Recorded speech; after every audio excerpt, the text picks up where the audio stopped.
Okay, I think we're going to start this session now because I'm sure you've all got a lot of questions. It's called Q&A by design. That is when I've introduced the speakers and the speakers have said a few words themselves, the floor really is thrown open to any and every question that you might want to ask. So first of all, on my left, I introduce Allison Charette, a UK-based literary translator working from the US. From the US. Yeah. US based. You can tell when I open my mouth that I'm not from the UK. Okay. Working from French to English with a focus on Madagascar. You can ask her about that. She translates fiction and creative non-fiction and also provides translation services for humanitarian aid work. She helped to found the Emerging Literary Translators Network in America, inspired by our very own Emerging Translators Network in this country. And she currently serves as a board member at large for the American Literary Translators Association. Next to her, we have Dani Hahn, who is a writer, editor, and translator from, I have to read this out, Portuguese, Spanish, and French, including fiction, non-fiction, and occasional books for children, poetry, and plays. He's won the Blue Peter Award, which anyone in the UK will know is BBC TV Children's Awards, which I'm sure is a lovely thing to have, and the Independent Foreign Fiction Prize. He is chair of the Society of Authors and former chair of the Translators Association. Former National Programme Director at the British Centre for Literary Translation, which won him the Market Focus Outstanding Contribution Award at the London Book Fair Awards just last night. He's also a judge of the Impact Dublin Literary Awards run through International Public Libraries 2015. I'm sure he'd be very pleased to tell you about that. So over to Allison and Dani, and then it's over to you. So I think I'll just spend a very brief time talking about how I got started in literary translation. It's been literary translation's been about 4 years. General translation's been 6 or 7, depending on how you're counting. I majored in French at as a BA at the New York University. Moved to France. Absolutely loved it. Did a teaching assistantship program there. Met a bookseller who was also an author and poet, who one day said to me, "Hey, you speak English. Can you translate some of my poems into English?" And I said, "Sure, why not?" And I spent the entire year on 10 poems, and it was the hardest and most fun thing I had ever done in my life, so I said, I have to do this as a living. Came back to the States, lived in New York City, worked for an agency that did commercial work that was horrible and soul-sucking and just awful, and I realized that literary translation was what I wanted to do. I got an internship with a publishing house in New York City, the New Press. It's fantastic. You should all know everything about them. And just started freelancing, essentially. And a couple years afterwards, I decided that I wanted to go back, get a master's degree in literary translation. There are, at last time I counted, 6 programs in the entire United States who actually offer that. And so I picked one of them up in Rochester, New York, where Open Letter Books is based. And because Open Letter is there, because they have the master's program, they have a lot of translators there, relatively speaking, for such a small city. And so I have stayed there and continued translating. And that's, in a nutshell, how I got started. Questions welcome after, yeah. I, sort of like Allison, I got started by accident. I was asked to translate something, and then I translated it, and then turns out I was a translator. It was very odd. I was asked, this is some years ago, about 10 years ago, asked by a publisher friend if I could read a book for her. She'd been sent a novel from Angola in Portuguese, and she didn't read Portuguese, and she asked if I could read it, and I read it and said, "This is wonderful, you must publish it." And then she said, "Do you want to translate it?" And I said, "Yes." And then kind of the next morning, wake up and think, yes? it only occurred to me afterwards that the extraordinary hubris of saying in the same conversation, I think this is a fantastic book, and also, yeah, I could write this. But I agreed to translate this book, had a fantastic time doing it, and then didn't translate again for years and years. It never occurred to me that it's something I would do professionally or regularly, or indeed to make a living from it. It was only a few years later when she decided to do another book by the same author, I thought, why not? It's the same guy. I really like working with him. And then that second book did quite well, and people heard about it, and then things changed, and I started translating quite regularly. There are, I suppose, a couple of things that I will mention that come out of that. One is that until relatively recently, almost everyone who was a literary translator became a literary translator by accident. There were relatively few ways, I mean, there still isn't anything as sensible as a career path. That would be preposterous, but to suggest such a thing. But there were relatively few schemes or networks or ways you could decide to get into the profession. It was quite difficult. It is still very difficult, but different now, and we can talk about that in a moment. So the first thing to say is that until relatively recently, almost everyone who did this job started, someone as a favor said, oh, I need someone who speaks German. Your wife speaks German, doesn't she? Could she possibly? In one instance, that was Anthea Bell, our greatest, translator from French and German, was married to someone who knew someone who needed somebody to translate a children's book from German. This is in the 60s, and now she is Anthea Bell. But it was an accident. It was just slightly carelessly agreeing to do something, and before you know it, this is what you do for a living. So one thing I wanted to say is that until relatively recently, and I suspect this is true about, I can see some fairly experienced translators around here, the common experience was you get into translation because someone asks you to translate something, and before you know it, you kind of get sucked in. The other thing which I wanted to say is because that moment I described when I came back and did my second book in 2007, I think it was, and suddenly kind of got sucked in and found myself doing lots and lots and lots of stuff. What I kind of got sucked into was not a profession, it was a community.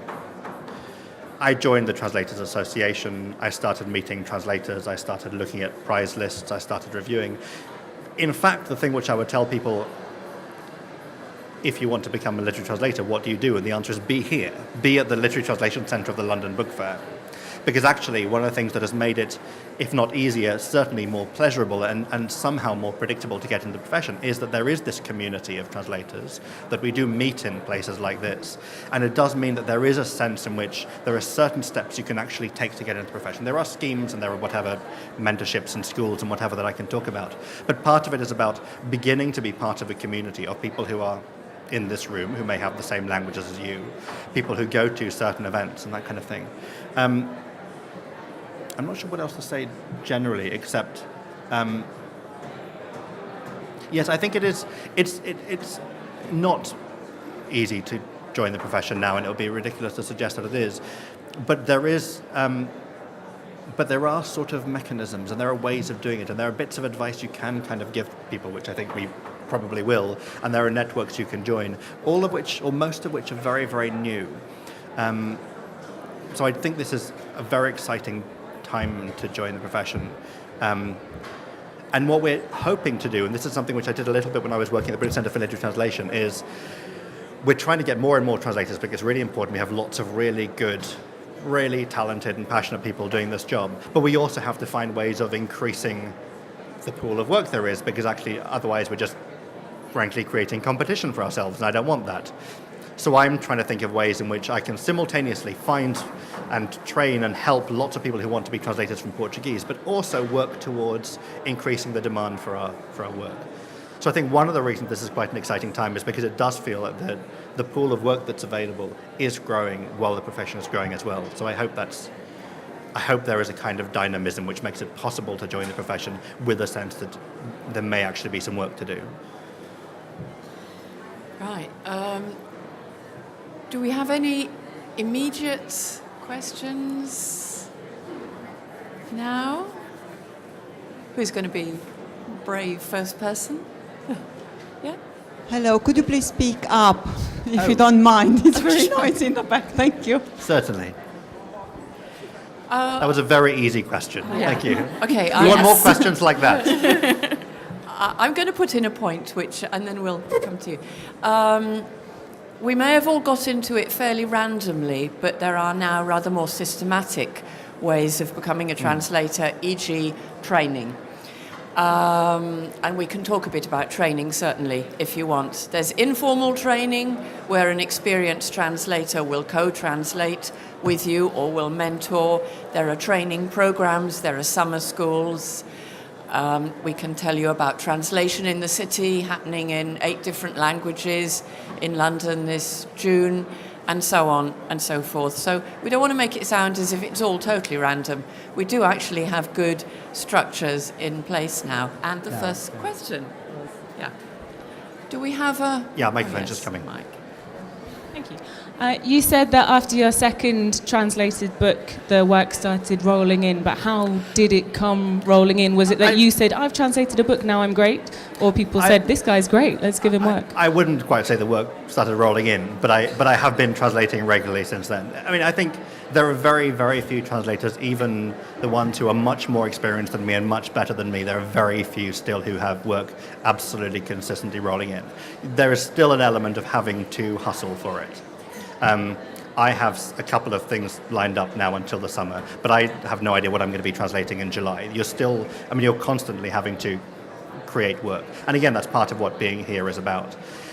I try and avoid, I was saying to someone yesterday, I try and avoid using the word networking because it's the very notion of it is so horrendous. But actually, being in this conversation is part of how you find work and finding people who are part of the same sort of community as you. I was quite lucky in the case of that second book, because the second book won the Independent Foreign Fiction Prize, which meant that in the tiny world of 11 people who are interested in international writing, all 11 knew who I was. It's not a prize that anyone else has noticed yet, but in our kind of community it became a big deal. And so I ended up joining the Translators Association and meeting translators like Nikki and people who've been in the profession working in different languages. But part of it is attempting to be visible and attempting to talk to publishers, and I'm not going to use that word, but it's a bit of that. But in a very friendly and collegial and non-pushy, businessy kind of way. But even now, I still spend some of my time trying to figure out what the next job is and finding it and selling ideas to people. And I think that's a very good point to note, is that as literary translators, you have to be business owners, you have to be agents, you have to be scouts, you have to be marketers, you have to be your own accountants, you have to know how to run yourself as a business, essentially. You also are going to, that's what all freelancers do, whether it's graphic designers or literary translators or whatever.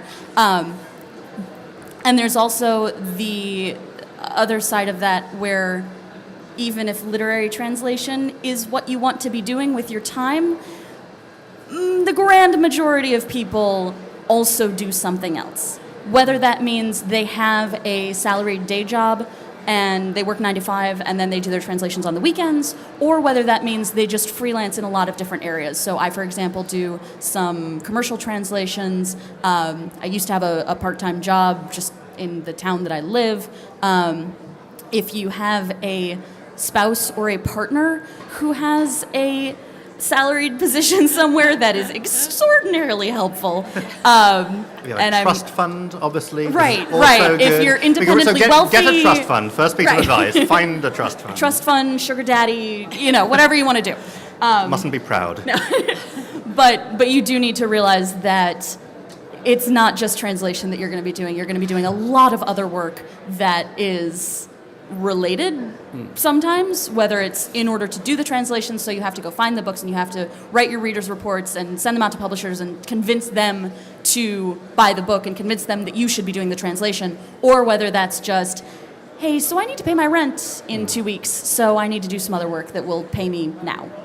I also think it's worth saying that a lot of those other things you do, it's good to be doing them. It's not just a necessary evil to pay your rent. I find that actually I do a lot of things that are part of what I consider being a translator, which are not translating. They're all the kind of related things. Mostly those things don't pay. The translation is what I pay my rent with.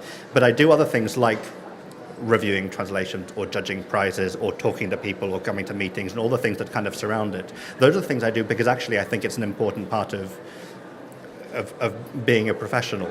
and having an understanding of what people publish and having an understanding of what the writing is that I may want to translate. Actually, those extra things, which may include running workshops as a translator, that may include speaking on panels to people as a translator, all those things I think are also, I think they're desirable. I think having a sense of yourself as a professional with many parts, one of which is the one which may be most important to you in your heart is translating things. But I think having all these other things in the portfolio, that's not one of those words, having all these things in the portfolio, I think is also desirable. I think it's not just, it's a bit annoying that you have to wait tables to make a living and you translate your poetry in the evenings. Though that's also sometimes true. There's a mic coming.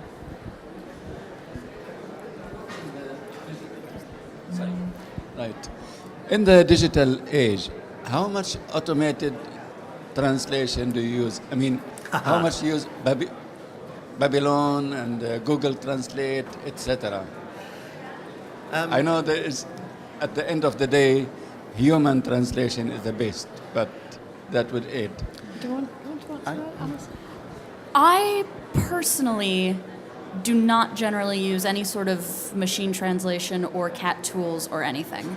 The reason that I always give people that machine translation and Google Translate and that kind of thing is not going to just take over the world and put all of us out of jobs is because who said it? Somebody just told me the other day that one of their students came out and said, well, I'll never use Google Translate because it has no flair, it has no voice. And Google Translate can't write. And what we're doing as translators is writing something that happens to have been in another language, in our own language, or in whatever language we happen to be working into.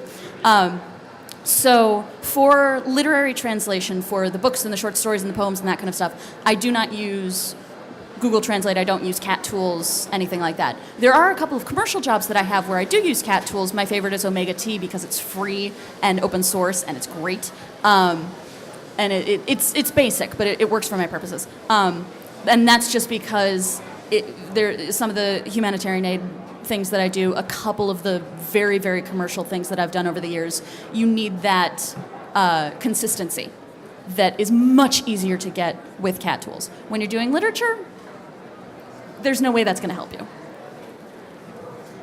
I use Google Translate for me. I use Google Translate if I find something in a language I don't speak and I want to get the gist of it, and it's very useful. As a dictionary.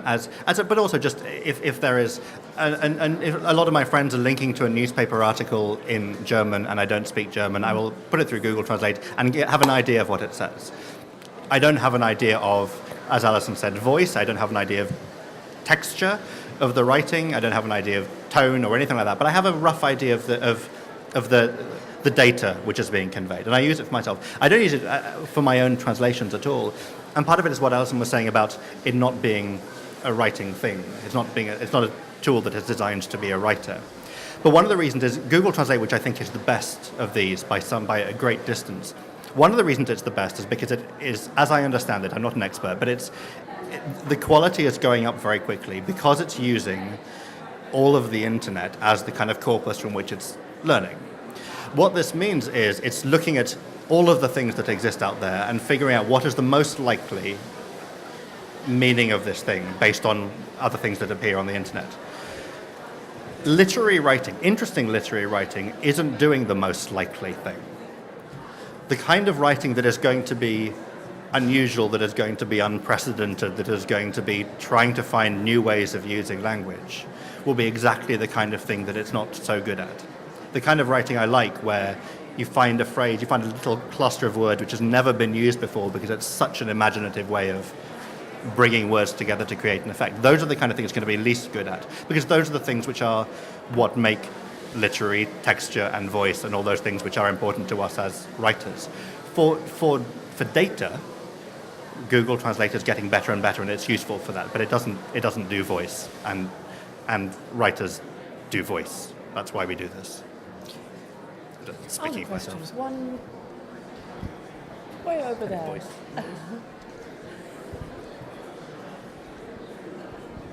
Hello. Would you explain how the process of co-translating would work and how one would go about finding somebody to co-translate with? Good question. I've co-translated 5 or 6 books, I guess. What it normally ends up, there are some exceptions to this, but normally what happens is you'll have a relatively experienced translator who is offered a gig and they don't have time to do this gig, but they kind of don't really want to let go of it entirely, and so they will share it with someone. And I've been kind of both, I've had that both ways around. A translator called Amanda Hopkinson, who's much more experienced than I am, was offered a non-fiction book by the Portuguese novelist José Saramago, which she didn't have time to do, but she didn't want to say no to him, to his book, and so asked if she could share it with me.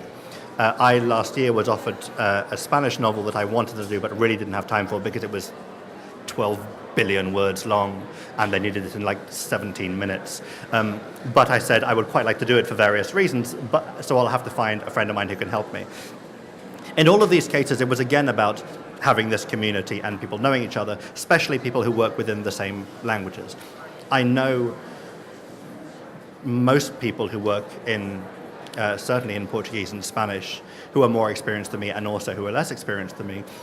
And part of it is being part of that community because you go to workshops and the person who ran your workshop in that language thinks that you're good and keeps an eye on you, and eventually you send them something, would you have a look at this, see if it's any good. It's a very, and this is something which I think is really important to say, it's a very a kind of generous community, I think. I think all of us, speaking of myself, I'm a very generous, deeply generous person. I think most really experienced translators, there you go, deeply, one person thinks I'm generous. Thank God, there's always one. I think most relatively experienced translators spend a lot of their time, a lot of our time, helping out people who are new to the profession, whether it's through a kind of formal mentorship, as Nikki has done. Nikki's also taught at a university.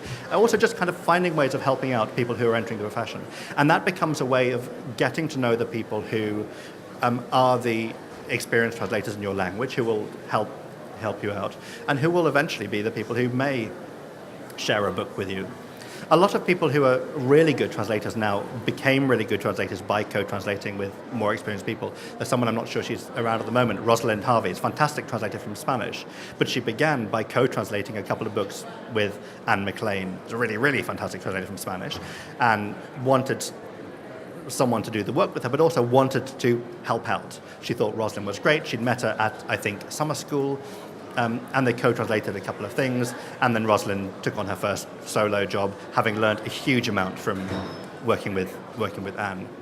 The actual process of co-translating varies from book to book. I'm not sure that's what you're asking, but the point is, again, to do with finding a way of getting to know the kind of people who are in your community. I don't know any translator, any experienced translator, who would mind you launching yourself at them in the book fair, saying, "I'm working in your language. What should I do?" I'm Chair's Okay, so privilege. I'm one of them. Add something to that. So I translate from Chinese. I've done 3 different kinds of co-translation. One is very similar to what Danny's described. Another one was a set of essays.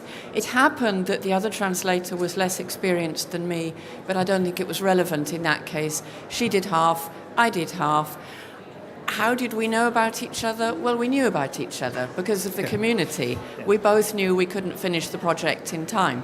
Having each done our half of the essays, we then exchanged short glossaries, and we exchanged the text and read each other's texts, which was incredibly useful.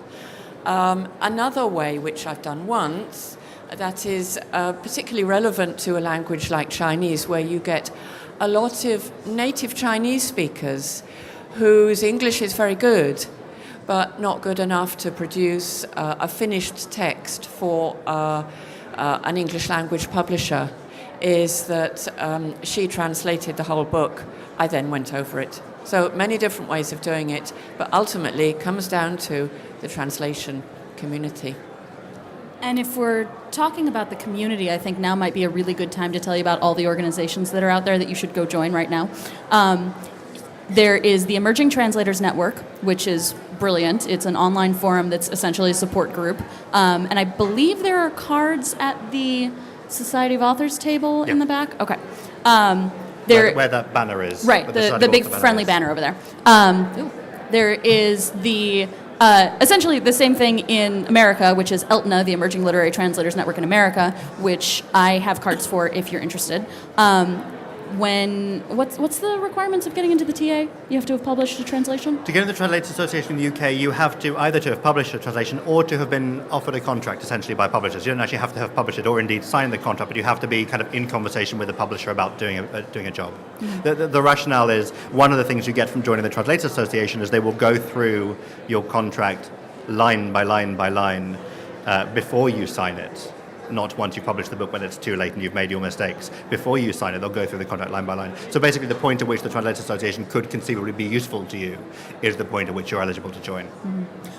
In the States, there's the American Literary Translators Association, ALTA, which has a conference every October, November, which is basically just all literary translators coming together from all across the States and some from around the world, and it's fantastic. I have more information about that if you'd like.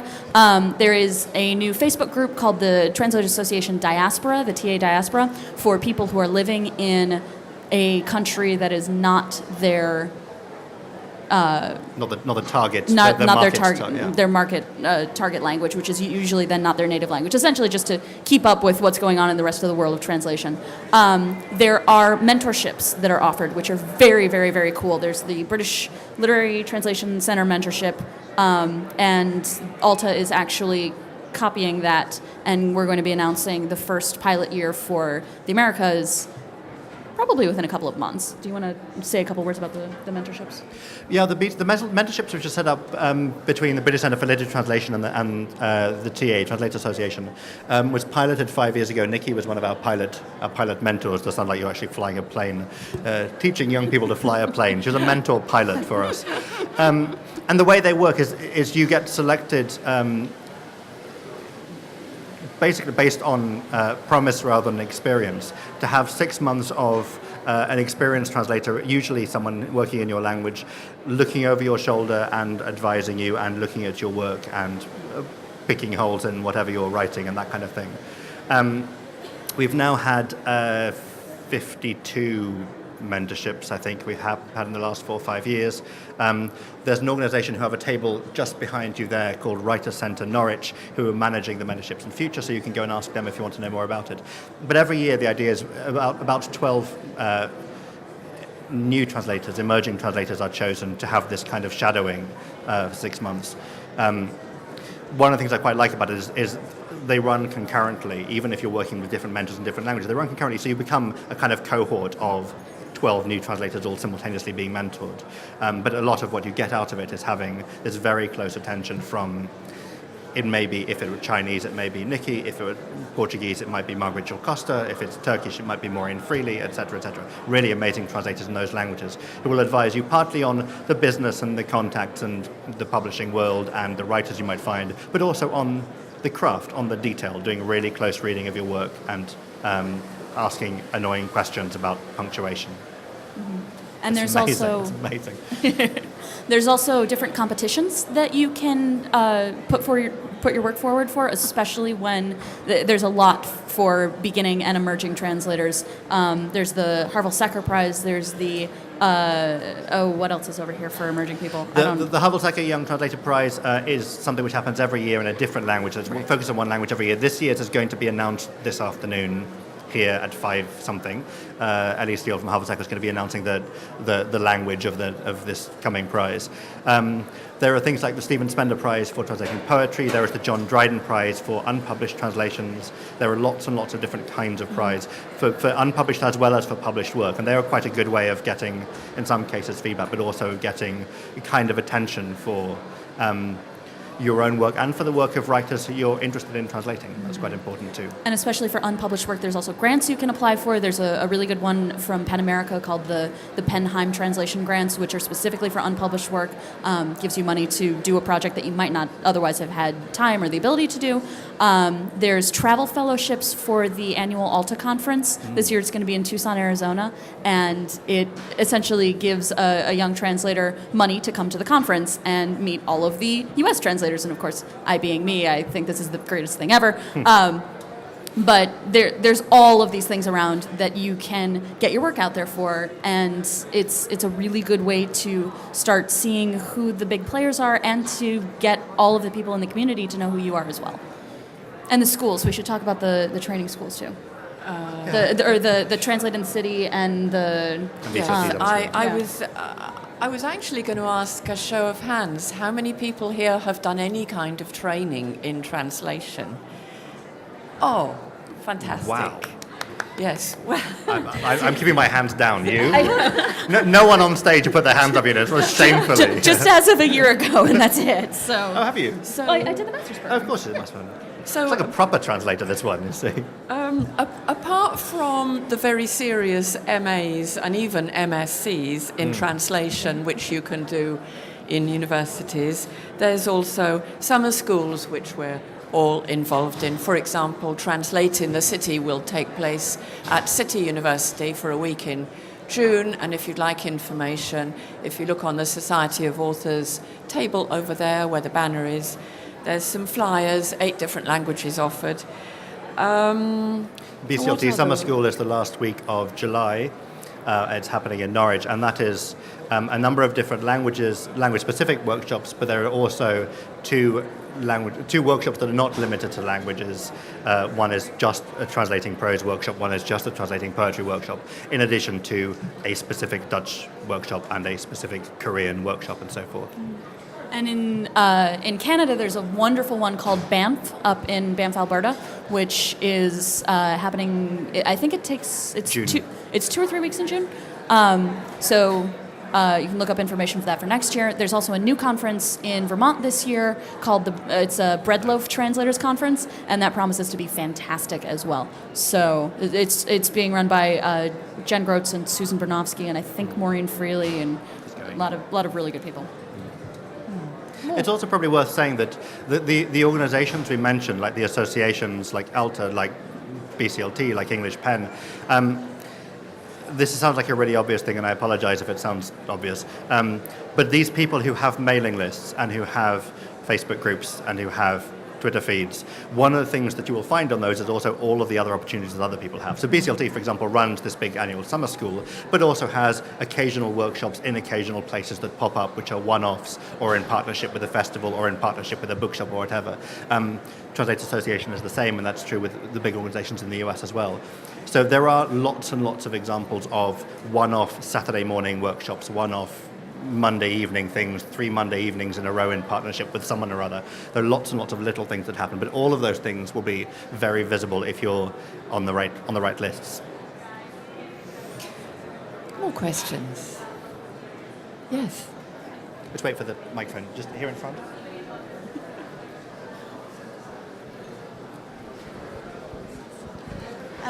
We heard some stuff in the previous seminar about acquiring rights. I was wondering what the process is about that, because I've got no idea how most of the industry works. Yeah, sure. It was just about acquiring rights for work. I've got no idea how you'd go about that. If you weren't offered work and you wanted to pitch some work, how would you start doing that? It normally...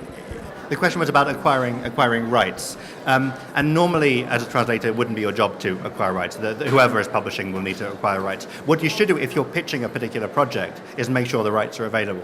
What you don't want to do is go to Bloomsbury here and say, I've got this really great Brazilian writer I want to translate, and they know that someone else has bought it, and that's just about seeming professional and not wasting your time. It shouldn't be your job to actually acquire rights yourself. There will be some journals I would, in most cases, avoid working with such journals who would expect you to do this. There are obviously exceptions, and some are reputable, but on the whole, your job is not to acquire rights. But do always make sure you know if you're planning to persuade someone to take on a project that the rights are available. And that's usually easy, because you write to whoever holds the rights, and maybe the foreign publisher, it may be a foreign agent, and maybe foreign agent always sounds like spy. Foreign agent. Find a foreign agent. Yes, the dark art of foreign agenting. Find the agent or the publisher, whoever has the rights, and write them and say, are these rights available? Because I'm keen to pitch a story to Words Without Borders or a book to whomever. Any sensible person will reply very quickly, because they will be so grateful. I have to respectfully disagree a little bit in No. thinking that it's easy, because one of the hardest parts of my job is actually trying to track down some of these rights. Really? Oh yeah, it's the part I hate, and it takes me so many little niggling. Basically, what I'm trying to say is there is a spectrum. There are some foreign rights departments and agents where their information is online in a place that you would expect it to be, and you can find it, and they respond, and it's great. And there are others who you can take a year trying to track them down in 15 different ways. Full time a year doing nothing else. Yeah, that's it. And maybe it's because I'm starting to work with all these publishers from Madagascar. That might be it. It will vary. But just based on the generality of your language, or if it's very, if the publisher has gone out of print or something like that, there are going to be hitches.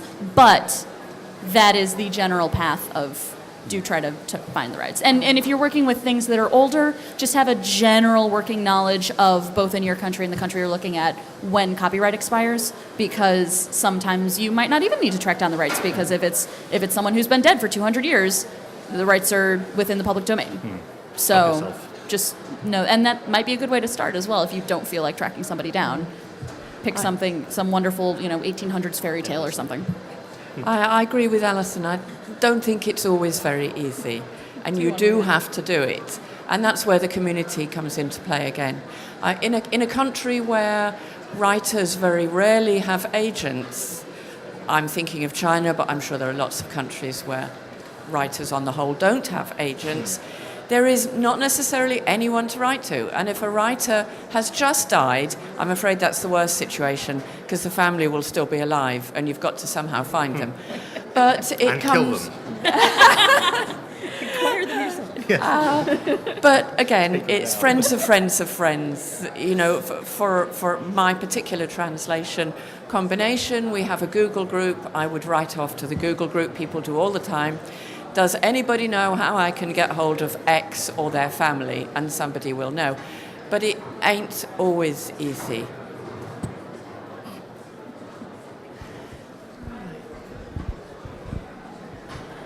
Do you have any advice on what content to include if you're trying to pitch a book to a publisher? What? Sorry. What content to include if you're trying to pitch a book to a publisher? Content? Yeah. What do you... The first thing I would say would be read the publisher's website to make sure that they're accepting unsolicited submissions at this point. There's going to be a difference between querying them and basically saying, I have this project that's very interesting, here's a couple paragraphs about why it's so interesting, would you like to see more? There will be some publishers who have open calls for kind of full submissions, which would normally be a reader's report that would be 2 to 3 pages, and then a sample of the translation that might be 20 to 40 pages, a couple of chapters if it's a novel, a couple of short stories if it's a collection, that kind of thing. Do you want to talk about the particulars of those things a little bit? Yeah, I mean, I think I'll say something about the sample translation in particular, because the most important thing is, apart from, as Alison said, knowing that you're sending it to the right person, knowing that you're sending it to someone viable and you're not wasting their time, the most important thing, apart from telling them what this book is sending them a sample translation, which is the most razor-sharp piece of writing they have ever seen in their lives. And I say this because the vast majority of times you pitch books to publishers, they don't publish them. The vast, vast majority. It's very unusual, even for experienced translators, to pitch a book to a publisher and the publisher says, yes, this sounds fun, I'll publish it. However, if the sample translation is really, really good, you may be able to sell yourself to the publisher even if you don't sell the book to the publisher. So what do you want? In an ideal world, you want them to say, yes, this is an Italian novel we're absolutely going to publish, translated by this person in this voice that we've read 20 pages of. But the next best thing you want, which happens much more often, is they go, well, this isn't quite for us. We're going to pass on it like we pass on almost everything we get sent. Sample's really good, though. And this is someone we're going to keep an eye on, someone we're going to maybe invite to do a kind of audition piece for the next thing we commission. There's a really nice example of a translator called Sandra Smith, a brilliant translator from French, who approached Havel Secker some years ago with, I think it was Havel Secker, Chateau Windows, with a project she wanted to translate. And they didn't take it up. They didn't really want it. But they remembered her from her pitch and from her sample and thought, she's obviously really good. And a year later, 2 years later, the commissioning editor was desperately trying to find a translator for Suite Française by Hahn and thought, there was that woman called Sandra Smith who did that really good pitch for something else the other year. And Sandra became the translator of Nemirovsky and Suite Française and all the things that have come since. I don't know whether she ever ended up translating the thing that she'd pitched originally. But I think it's really important the sample translation is so good that that's what you're using to sell yourself as well as to sell the book. Because so few cold pitches get accepted. But it's a really good way of showing off, of showing what you can do as a translator. It's also, I think it's more important to do a sample translation that is really, really good than one that is really, really long. That you want to send them 20, 25 pages that are amazing, rather than 150 pages which are kind of quite good. One of the reasons is because you want to sell yourself, but also because I think it's much easier for people to imagine quantity than to imagine quality. It's very easy to say, here's 25 amazing pages, imagine an entire book that's this good. That's much easier to imagine than to say, here is quite a bad book, but imagine it being like really good. Imagine this book but good. That's a very hard sell. Quantity is really easy to imagine. Because you get to the end of 25 pages and you go, I really want to read more of this. I want the next 25, the next 25, the next 25. So it doesn't have to be a huge sample translation, but that has to be the best thing they've ever read. That's all. You just have to write the best thing any publisher has ever read. And then you'll be fine. You probably still won't get the gig, but you know. Like I say, it's a tough world. Yes, question over there. And then, yeah. If you're doing a sample translation, would you advise doing the first 25 pages or picking a bit at the beginning, a bit at the middle, and a bit at the end? Do you have any sense of what works best for a sample? What works best? I don't think I quite have a sense of that yet. You can't necessarily go wrong with just the first 25 pages. The caveat to that would be if there's a section in the middle that kind of sort of stands on its own that you like much, much, much better, or if the tone or something about the book changes drastically throughout it, then maybe do a little bit of each section just so people kind of have a better idea of what they're getting themselves into. But again, make it really, really, really good.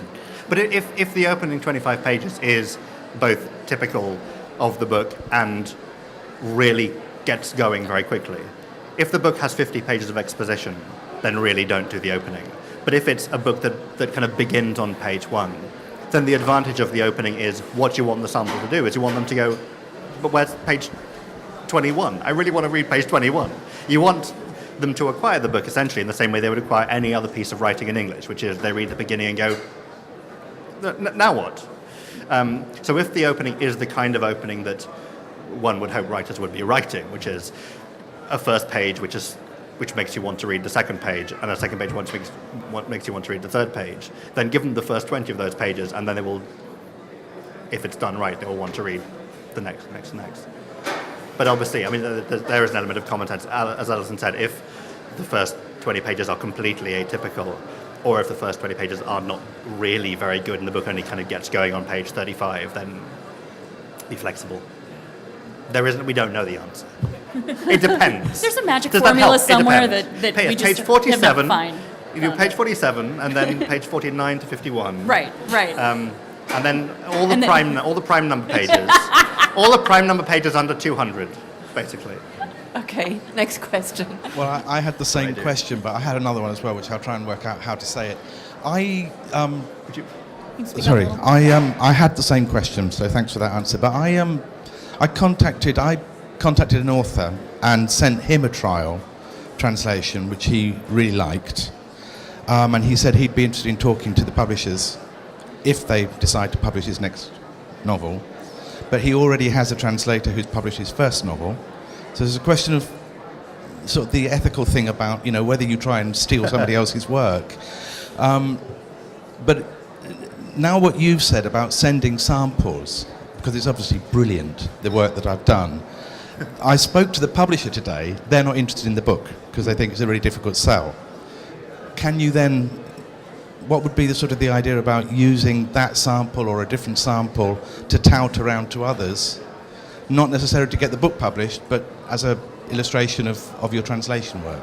Does that make sense, the question? Good. Which language do you work in? Spanish. Spanish.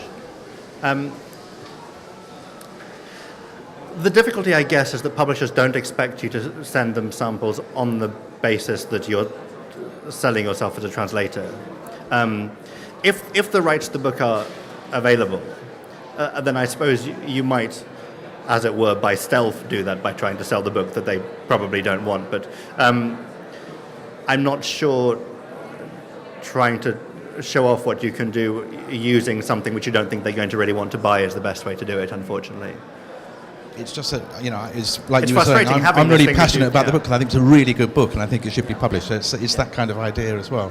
Okay, Who published the first book of this? Oh, then I'll give away what the book is. It was Pushkin. Oh, okay. Yeah. Okay. The other thing to do might be, if the rights are truly available and you think that you can mold the sample into something self-standing, that you might try shopping it around to literary magazines and journals as an excerpt. The idea of having a portfolio as a translator that you go around and show publishers is not really something, but if you've published elsewhere, especially shorter fiction, whatever, then you can point to that and say, hey, I've done this, it was brilliant, now hire me, kind of thing.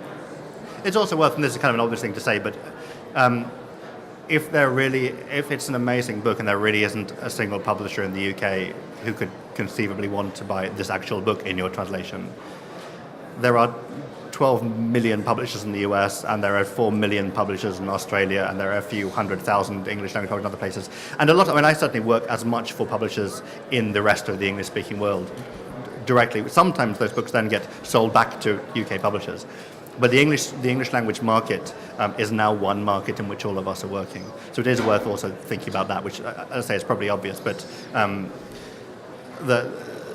the places that one might pitch things to are not limited to the people who are in just this building. Can I ask one little one? I'm really interested in what you say about the excerpts, because when I've spoken to publishers, they say we want the whole book. How do we know what it looks like if we don't get the whole book?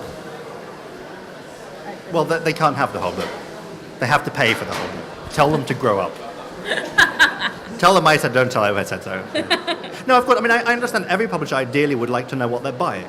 And I completely understand, especially, and this is true especially of publishers who are not used to publishing in translation, I completely understand the impulse. When I go to them and say, here is a fantastic Brazilian novel, I think you should publish it. I think you should spend $5,000 on the rights and spend another $5,000 helping me to translate it. Bad news is you can't read it. You're just going to have to trust me. I completely understand the impulse of publishers who are not used to buying on that basis, saying, well, why on earth would I commit this money to something that I have no idea what this thing is I'm buying? Publishers who publish a lot in translation are more used to knowing what to look for when they read a sample, knowing whom they trust, knowing whose reports they trust, knowing which foreign publishers publish the kind of things they like. They can read reviews of these books in other languages and that kind of thing. On the whole, if you're trying to pitch a book to Christopher McLehose, has been publishing books in translation for decades. He completely understands that he's not going to be able to read every word of something before he can buy it. But it is quite a hard sell with people who aren't used to it, who are used to reading a novel, deciding if they like the novel or not, and if they like it, they publish it. If they like it and if they think they can become vastly rich, obviously. We have time for a couple more questions. There's one. Hello again. I'm a non-literary translator, and I'm very interested in trying my pen in literary translation, and I have the motivation to. What is your advice, apart from the one don't try? Because that's the one that comes to my mind, because of the differences. What would be your advice, please, from the practicality of the translation, of translating the text to the channels and... Thank you so much. Do you do some of this? So making the shift from non-literary to literary translation. What language combination? Romanian to English. Romanian. Thank you. I mean, I don't know if I have any particular advice other than just it's the same and it's not the same. It's you know when you switch your brain from translating the quote unquote commercial stuff to the quote unquote literary stuff, you're doing the same job in translation, but it's for a different audience. It's for a different purpose, and thus you do have to approach it a different way. You know, it's the same way as if you would write a technical manual or a refrigerator user's manual or something like that. You'd be writing that differently than you write a book. It's not unusual, though. It's worth saying that it's not an extraordinarily weird thing to want to do. And in fact, a lot of people will use these things in combination, not because they're moving between one and the other, but because they sort of do both simultaneously, because you do a novel when you can, but you also do technical things or museum catalogues or academic things or whatever. You'll have your area usually of expertise as in your non-literary work, and you'll do the literary work as well. That's very common. We have, certainly at the BCLT Summer School, we've had a lot of people who've come there who are not starting out as translators. They may have been translating for 20, 30, 40 years, but they've been doing other kinds of translation and want to explore what it feels like to be that other kind of writer. But it is a very common combination that people have having these two things in parallel. I don't think that there's a huge difference either, especially when languages are very different from one another. I think the key thing is, can you write excellent English, quite apart from can you understand the source language? People often ask me this question about getting into literary fiction, and my advice is take on a nice short story.